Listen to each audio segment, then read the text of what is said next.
नमस्कार। मेरा पूरा देश सुन रहा है। राष्ट्र की आवाज 140 करोड़ लोगों की एक ही आवाज। आपके साथ मैं हूं सरफराज। मैं सरफराज सैफी राष्ट्र की आवाज के जरिए आपको यह बताना चाहता हूं, सुप्रीम कोर्ट ने मोदी सरकार के एक और फैसले पर मुहर लगा दी है। कोर्ट ने जम्मू कश्मीर में धारा 370 को हटाने के केंद्र सरकार के फैसले को सही ठहराया। मोदी सरकार ने अपने दूसरे कार्यकाल में धारा 370 को खत्म किया था। गृह मंत्री अमित शाह ने साहसिक फैसला लिया, राज्य को दो हिस्सों में यानी जम्मू कश्मीर और लद्दाख में बांटा। इसके खिलाफ सुप्रीम कोर्ट में 23 याचिका दाखिल हुई थी। 5 जजों की बेंच ने सभी याचिकाओं को एक साथ सुनवाई की और ऐतिहासिक फैसला सुनाया। फैसला सुनाते हुए सुप्रीम कोर्ट ने क्या कुछ कहा है, आज आपको राष्ट्र की आवाज के जरिए बताऊंगा, दिखाऊंगा, समझाऊंगा। मोदी सरकार ने 4 साल पहले जम्मू कश्मीर के हालात में बदलाव की सोच के साथ एक ऐतिहासिक कहानी लिखी। जम्मू कश्मीर में आज से 4 साल पहले 5 अगस्त 2019 को मोदी सरकार ने अहम फैसला लेते हुए अनुच्छेद 370 को खत्म कर दिया था। पिछले 4 सालों में जम्मू कश्मीर में बहुत से बदलाव देखे गए। जम्मू कश्मीर अब आतंकी घटनाओं और भड़काऊ बयानबाजी, पत्थरबाज जैसी घटनाएं कम हो गई हैं। बीते 4 सालों में जम्मू कश्मीर ने विकास की उड़ान भरी है। धारा 370 हटने के बाद जम्मू कश्मीर कितना बदला है, आज आपको राष्ट्र की आवाज के जरिए समझाने की कोशिश करूंगा। धारा 370 के फैसले पर सुप्रीम कोर्ट की मोहर से भारतीय जनता पार्टी को लोकसभा चुनाव से पहले बूस्ट डोज मिल गया। एक तरफ सुप्रीम कोर्ट के फैसले के बाद भारतीय जनता पार्टी अब 370 के बहाने राष्ट्रवाद के मुद्दे को और धार देगी, तो दूसरी तरफ राम मंदिर को लेकर हिंदुत्व के मुद्दे को बीजेपी जमकर भुना रही है। धारा 370 को खत्म करने, अयोध्या में राम मंदिर का निर्माण बीजेपी सबसे बड़े चुनावी वादों में से एक पूरे कर रही है और दोनों वादे पूरे होने के बाद 2024 में पहली बार लोकसभा चुनाव होने जा रहा है। दोनों ही मुद्दे बीजेपी के राष्ट्रवाद, हिंदुत्व के एजेंडे को तेज धार देंगे। ऐसे में भारतीय जनता पार्टी के लिए अब की बार 400 पार और आसान हो जाएगा, ऐसा राजनीतिक के जानकार कहते हैं। वो कैसे, आज राष्ट्र की आवाज के जरिए वो भी आपको समझाने की कोशिश करूंगा। मैं अपने हिंदुस्तान के कोने कोने की आवाज को दिल्ली तक पहुंचाता हूं, दिल्ली की आवाज को देश दुनिया के कोने कोने तक पहुंचाता हूं। नेताओं की आवाज को मैं आम लोगों तक पहुंचाता हूं, आम लोगों की आवाज को मैं अपने देश के हुक्मरानों तक पहुंचाता हूं। आपकी आवाज से मिलती है मेरी आवाज और बन जाती है राष्ट्र की आवाज।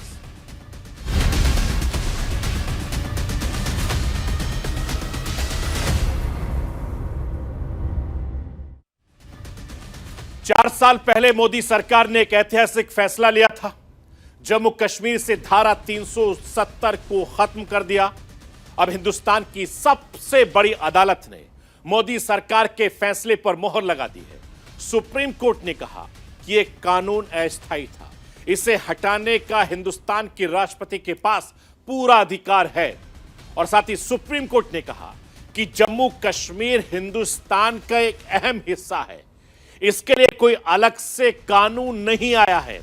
5 अगस्त 2019 को मोदी सरकार ने जम्मू कश्मीर से धारा 370 के प्रभाव को खत्म कर दिया था।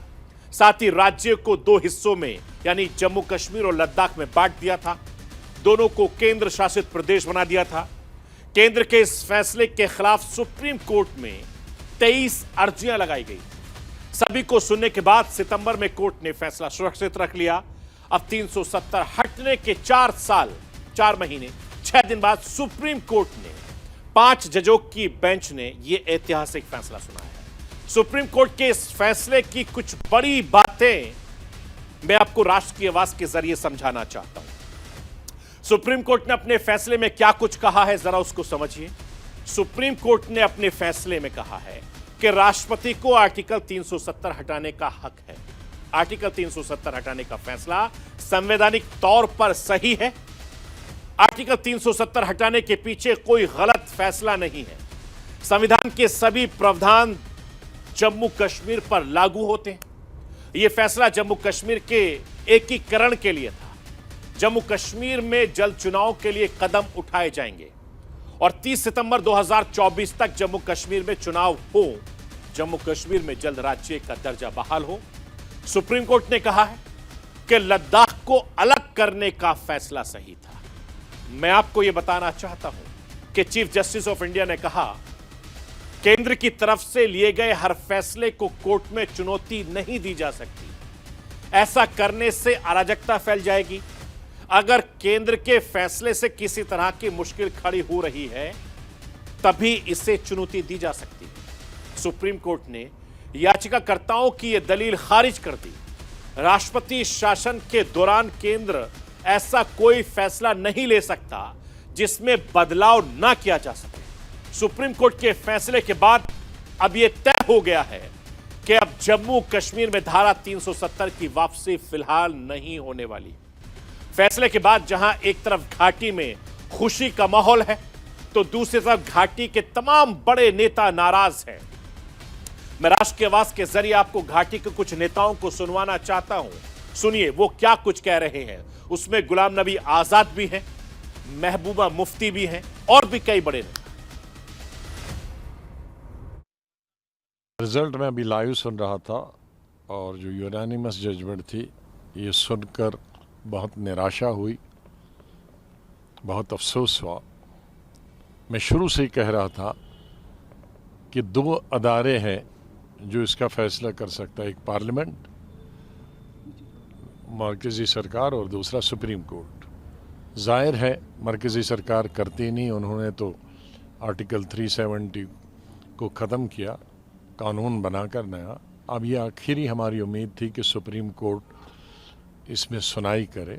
जो आज यूनानिमस फैसला आया, उससे मेरे ख्याल में जम्मू कश्मीर के सभी लोग, चाहे वो कश्मीर के हों या जम्मू सूबा के, वो खुश नहीं है।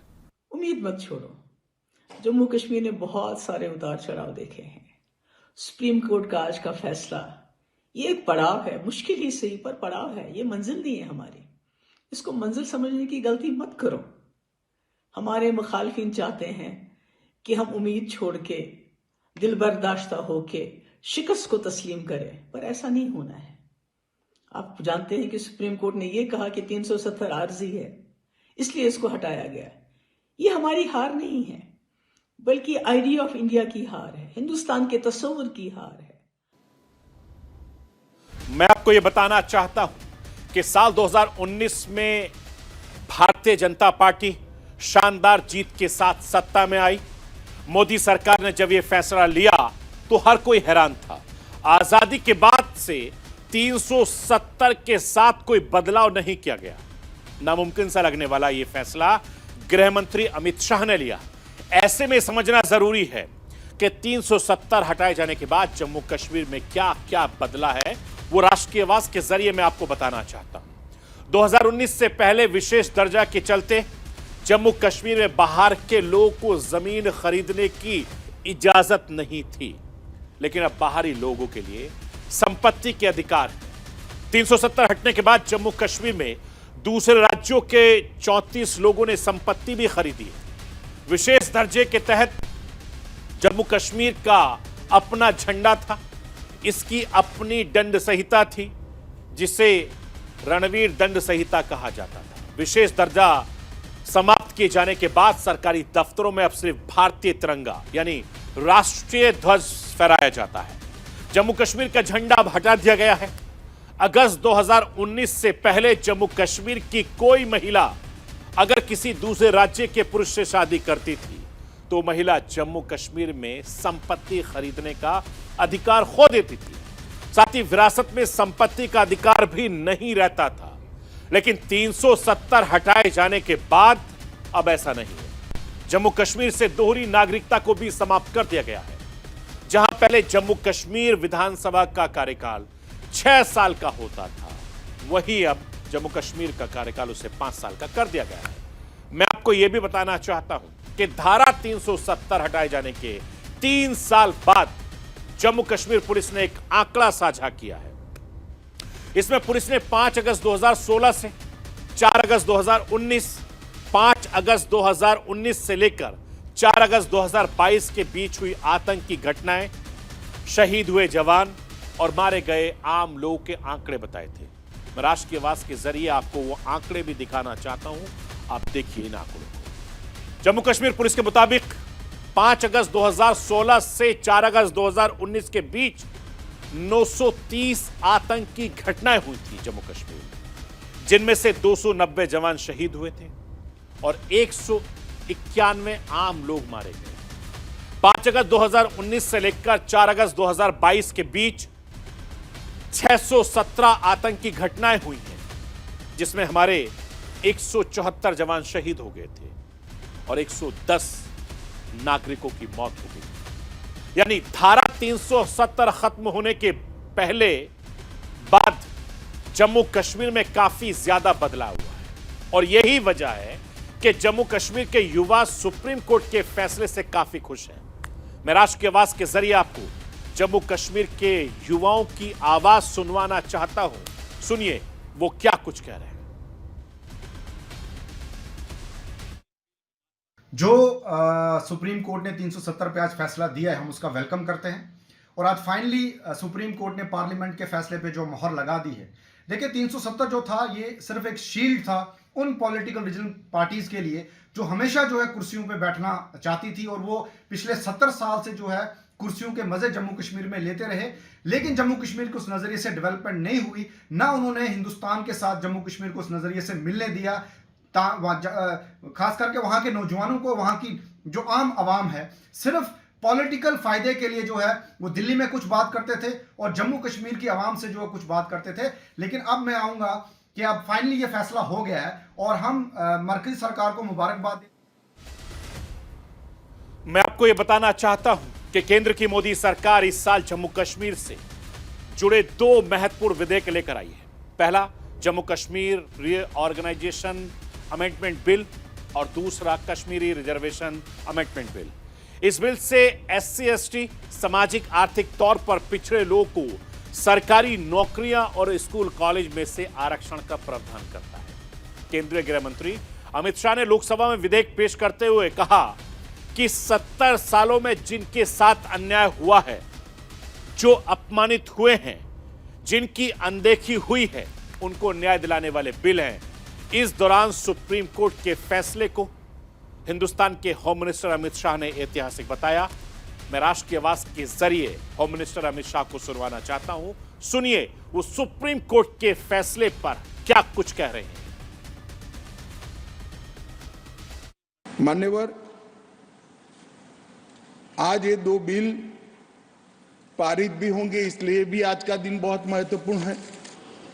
और आज का दिन जम्मू कश्मीर और भारत के इतिहास में अलग दृष्टि से भी बहुत सुवर्ण अक्षरों से अंकित होने वाला है, क्योंकि आज ही सर्वोच्च अदालत की संवैधानिक खंडपीठ ने धारा 370 को समाप्त करने का और जम्मू कश्मीर राज्य के पुनर्गठन का विधेयक, जो मैं 5 अगस्त 2019 को इस सदन में मोदी जी के लिए गए निर्णय के अनुमोदना में लेकर आया था, वो बिल लाने की मंशा, बिल का संवैधानिक रूप से स्वीकार और पूरी प्रक्रिया को भी माननीय सर्वोच्च अदालत ने संवैधानिक घोषित किया है, सर्वानुमत से किया। मैं आपको यह बताना चाहता हूं कि धारा 370 के फैसले पर देश की नजर सुप्रीम कोर्ट पर थी। हिंदुस्तान के मन में तमाम तरह के सवाल चल रहे थे। क्या आर्टिकल 370 बहाल हो जाएगा? क्या सुप्रीम कोर्ट धारा 370 के प्रावधानों को खत्म करने पर मुहर लगाएगा? लेकिन फैसला धारा 370 को खत्म किए जाने के पक्ष में आया। मोदी सरकार के 2019 के ऐतिहासिक फैसले पर सुप्रीम कोर्ट ने मुहर लगाई है। 2024 के लोकसभा चुनाव से पहले भारतीय जनता पार्टी के लिए बूस्टर डोज साबित होगा। मिशन 400 की राह पर निकली बीजेपी आम चुनाव में इस मुद्दे को अपने पक्ष में भुनाने में कोई कोर कसर नहीं छोड़ेगी। मैं सुप्रीम कोर्ट के इस फैसले पर हिंदुस्तान के प्रधानमंत्री नरेंद्र मोदी को सुनवाना चाहता हूं। सुनिए वो क्या क्या कुछ कहते हैं, जरा देखिए आप इसको। सुप्रीम कोर्ट के फैसले के बाद प्रधानमंत्री नरेंद्र मोदी ने सोशल मीडिया पर पोस्ट किया है और उसमें कहा उस पोस्ट में कि अनुच्छेद 370 को खत्म करने पर सुप्रीम कोर्ट का फैसला ऐतिहासिक है। 5 अगस्त 2019 को भारत की संसद की तरफ से लिए गए फैसले को संवैधानिक रूप से बरकरार रखता है। ये जम्मू कश्मीर और लद्दाख में हमारी बहनों और भाइयों के लिए आशा, प्रगति और एकता की एक शानदार घोषणा है। मैं आपको यह भी बताना चाहता हूं कि साल 2019 और साल 2024 के लोकसभा चुनाव के बीच जो दो बड़े बदलाव आए हैं वो बदलाव है जम्मू कश्मीर का विशेष दर्जा खत्म कर भारतीय संविधान को पूरी तरीके से जम्मू कश्मीर में लागू करना और अयोध्या में भव्य राम मंदिर का निर्माण। आम चुनाव से ठीक पहले यानी 22 जनवरी को अयोध्या में रामलला की मूर्ति का प्राण प्रतिष्ठा होनी है। धारा 370 को निरस्त किए हुए 4 साल से ऊपर हो गए और वो मुद्दे धीरे धीरे लोगों की यादों में धुंधला पड़ने लगा था। सुप्रीम कोर्ट के फैसले के बाद यह मुद्दा फिर से सुर्खियों में आ गया है, जिसका सीधा फायदा भारतीय जनता पार्टी को मिला है। धारा 370 को खत्म करने, अयोध्या में राम मंदिर का निर्माण बीजेपी सबसे बड़े चुनावी वादों में से एक थे। जनसंघ के जमाने से इन मुद्दों का जोर जम्मू कश्मीर का विशेष दर्जा खत्म करने पर था और दोनों वादे पूरे होने के बाद साल 2024 में पहली बार लोकसभा चुनाव होने जा रहा है। दोनों ही मुद्दे बीजेपी के राष्ट्रवाद और हिंदुत्व के एजेंडे को और तेज धार देंगे और सुप्रीम कोर्ट के फैसले के बाद बीजेपी धारा 370 के मुद्दे पर अपने पक्ष में राष्ट्रवाद की लहर पैदा करने की हर मुमकिन कोशिश कर रही है और जम्मू कश्मीर का विशेष दर्जा खत्म किए जाने के बाद जम्मू कश्मीर में आए सकारात्मक बदलाव को पार्टी पहले ही चुनाव में भुनाती आई है। अगस्त 2019 के बाद जम्मू कश्मीर में बदलाव साफ दिख रहा है। पत्थरबाजी अब अतीत की बात हो गई है। जो कभी हर रोज वहां पर पत्थरबाजी होती थी, आईएसआईएस के काले झंडे गायब हो चुके हैं। आतंकवाद भले ही खत्म नहीं हुआ है, लेकिन उसमें बहुत बड़ी कमी आई है। जम्मू कश्मीर हिंदुस्तान की मुख्य धारा के साथ कदम ताल मिलाकर इस समय चल रहा है और आने वाले वक्त में जम्मू कश्मीर पूर्ण राज्य का दर्जा भी बहाल होने जा रहा है। सुप्रीम कोर्ट ने 30 सितंबर 2024 से पहले जम्मू में विधानसभा चुनाव कराने की बात कही है। जिस लाल चौक पर कभी तिरंगा लहराना बहुत मुश्किल होता था, आज लाल चौक पर न सिर्फ शान से तिरंगा लहरा रहा है, हर धर्म के त्योहारों पर अब लाल चौक पर उत्सव, खुशी, जश्न बहुत गर्मजोशी से मनाया जाता है।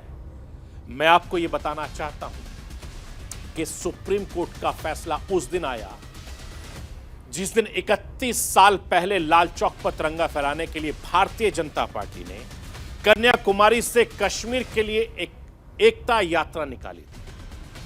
11 दिसंबर साल 1991 को भारतीय जनता पार्टी के तत्कालीन अध्यक्ष डॉक्टर मुरली मनोहर जोशी की अगुवाई में निकली थी। उस यात्रा के मुख्य किरदारों में नरेंद्र मोदी शामिल थे, जो मौजूदा प्रधानमंत्री। एकता यात्रा में मुरली मनोहर जोशी और नरेंद्र मोदी ने लाल चौक पर तिरंगा झंडा फहराया था। मतलब साफ है कि इस बार के चुनाव में बीजेपी के लिए जम्मू कश्मीर बड़ा मुद्दा होने जा रहा है और इस बात की उम्मीद सबसे ज्यादा यही की जा रही है कि आने वाले वक्त में जम्मू कश्मीर बहुत तेजी से बदलता हुआ नजर आएगा और जम्मू कश्मीर के युवा, जम्मू कश्मीर के रहने वाले लोग हिंदुस्तान के साथ मिलकर तरक्की करेंगे। तो ये थी राष्ट्र की आवाज। बाकी खबरों के लिए आप बने रहिए न्यूज़ इंडिया के साथ।